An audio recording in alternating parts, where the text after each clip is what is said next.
Welcome to Jacksonville for Life, a show promoting a culture of life in Jacksonville by educating the public on what abortion does to our city and by informing young mothers of the alternatives to abortion, along with the countless number of people who are willing to assist them with their pregnancy. We have Ken and Erin Nykirk with us here today, and they're from the organization Run for Their Lives. So how did the idea for Run for Their Lives come about? Actually, a couple years ago, myself and a number of other folks were involved in supporting a pro-life candidate. And after that campaign ended, we were talking, we said, you know what, the reason we support that guy primarily was his stand on the issues, and primarily the pro-life, supporting a pro-life candidate. And after that campaign ended, we were talking, we said, you know what, the reason we support that guy primarily was his stand on the issues, and primarily the pro-life issue. It's very important to us. And so we're saying, you know what, we need to get involved locally. We need to get involved hands-on. I've always supported pro-life candidates. I've always been pro-life. But just realize, you know, we need to be active. We need to be working to make a difference in supporting women in difficult circumstances, things like that. And so we started going to some of the pro-life groups in the area, started to educate ourselves about who's out there and what they're doing and different opportunities there are and ways that we can get involved. And I asked my wife to go to the St. Johns County Right to Life meeting. I wasn't able to go, I had something else going on. So she went and she took our oldest son, Jared, and they went to the meeting and they were talking about different things, including fundraising. On the way home, our son Jared said to her, you know what they should do is a 5K race. You know, you got all these other runs around town, and a lot of them support really good causes, you know, cancer research or whatever else it is. They're all great, but there wasn't one for the pro-life cause. And as soon as we heard that, I just thought, you know, that's a great idea. You know, it's a one-time event. You come out on a Saturday morning, you support a cause you believe in, you get some exercise. You know, it's just a fun event. We've done a lot of running different events, and just enjoyed the time doing that. And so anyway, putting those two together, we thought, that's just a great idea. Let's do it.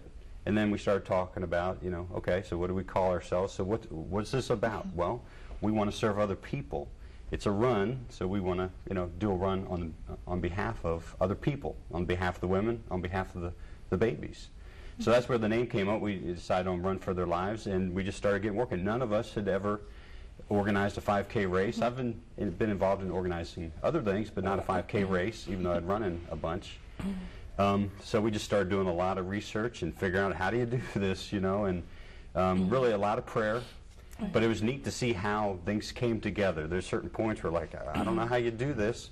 Just a number of different things. A real interesting story. A guy contacted me on Facebook. I didn't know who he was. Just like asked to be a friend with me on Facebook. I'm like, I don't know who he is. I went and checked out who some of his friends were. I recognized some of their names. They're national people that I knew, which suggested to me, he's probably a decent guy. So I accepted the friendship on Facebook, and then I started noticing he was posting things about training for a run. So I thought, he'd be interested in the race we're trying to organize. So I told him about it. He said, yeah, that sounds good. Anyway, long story short, I found out that he's the executive editor of the Florida Baptist Witness, the magazine and website for the entire Baptist convention in the state of Florida. And he ended up, the organization, being one of our top sponsors. They connected us with Lifeway Christian Stores, which was a sponsor last year, and allowed us to use their stores for handing out race packets, and just, you know, really helpful in promoting the race. Also helped us with connection with First Baptist downtown, and then promoting our race. And so that was just, you know, we look at it, that was a God thing. You know, just out of the blue, didn't know him beforehand, and just, God brought it together. And we just saw that over and over, God bring it together. And so we held our first race last Labor Day weekend. So that's kind of how it got going. Okay. Great. And why do you think this is such an important issue with you know, helping young women out there with the, you know, abortion? Why don't you tell the viewers why you think that's such an important issue? I mean, there's a number of different aspects to it. I mean, first of all, just we believe in defending innocent human life is what it comes down to. Realizing, you know, that girls and women get in tough situations and feel cornered, trapped, don't know what to do, don't feel supported. But, you know, we've just, and actually as a result of organizing this race, we've had a number of people come to us, friends, different family members, tell us their personal stories. And I tell you, some of those stories, I just still have the words ringing in my ears, and some of these stories you just hear again and again. Different people when they were younger in a situation like that, and really felt pressure to get an abortion, went through with it, and this is 25 years later, and saying still they think about that child every single day. And if they could do anything to undo that from 25 years ago and not go through with that, they would. You know, and I just think about that a lot, and you know, just want to do whatever we can to be there for other people who get in that situation. Say, you know, there's other options. You know, and there are resources. That's the thing. I think a lot of people don't realize the resources that are out there to help them. There's a bunch of different pregnancy resource centers where people can go and they can get a free pregnancy test, a free ultrasound, all kinds of materials for their baby, you know, to help them through the pregnancy. And, you know, I just think a big part of what we're doing is we want to bring awareness. We want to make people aware that there are these resources. You know, we had a friend contact us about someone considering aborting a baby when they found out they were pregnant. And we were able to tell them about a center fairly close to where they lived. And fortunately, the person, they didn't end up going through with it. But we were able to tell them about where they could go get help. You know, and so that's a big part of it. There's also, and I know this is a big issue for my wife as well as myself, but people have already gone through abortion. So it's already been done. You know, we don't want to be getting in anyone's face and making them feel bad, condemning anybody. Again, we want to make them aware there's resources, there's people who want to care for them, to help them through that grieving process. You know, they're still dealing with, you know, feeling guilty about it or whatever. We want them to know there's help for you. You know, there's different groups. Maybe, Erin, you want to share about that a little bit? I think one of the things that we realized, and myself personally, through this whole process, is we got an incredible education.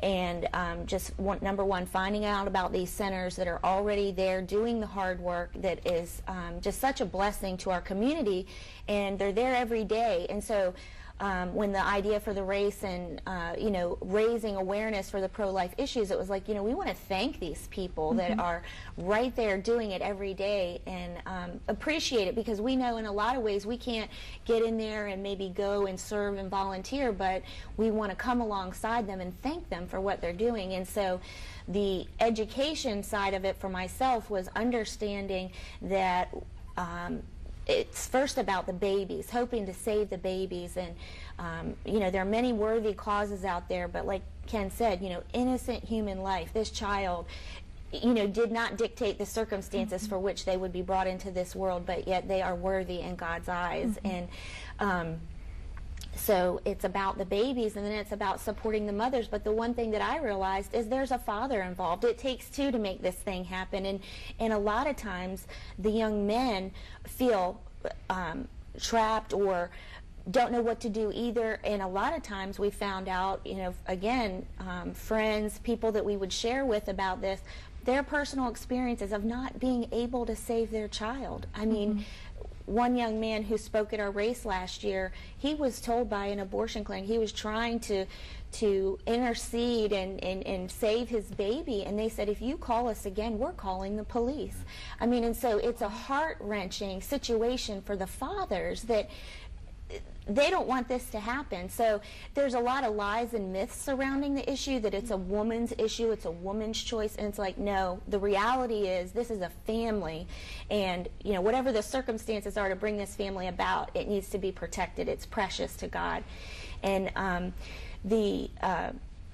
finding out, Ken mentioned that a lot of the services, they offer health services, they're able to do a free sonogram, a free test. Then they're able to help them practically. The ladies or the families are able to earn the supplies that they need. They're able to earn maternity clothes. Some of the centers offer Bible studies and discipleship, and just really care for the person, the whole person, not just go, oh, you have this situation, it's medical, it's sterile. It's like, no, you're a person, you're scared, you know, caring for their emotions. And then also, like again Ken mentioned, I did not realize that they're there for the whole person, the whole process. If somebody went through an abortion, they are there to care for them, to minister to them. A lot of the organizations will do a healing weekend where they have time to just take away and grieve that process. You know, be allowed to say, you are allowed to acknowledge this. And so many people have been helped and blessed through that and are able to share their story. So it has been quite an educational process for us as well. Again, we came into this saying pro-life, yes, you know, this is what we believe. We've tried, again, like we said, we've tried to vote that way. And then also through this, we've come in contact with other groups that are standing out in front of the abortion clinics and holding up the signs.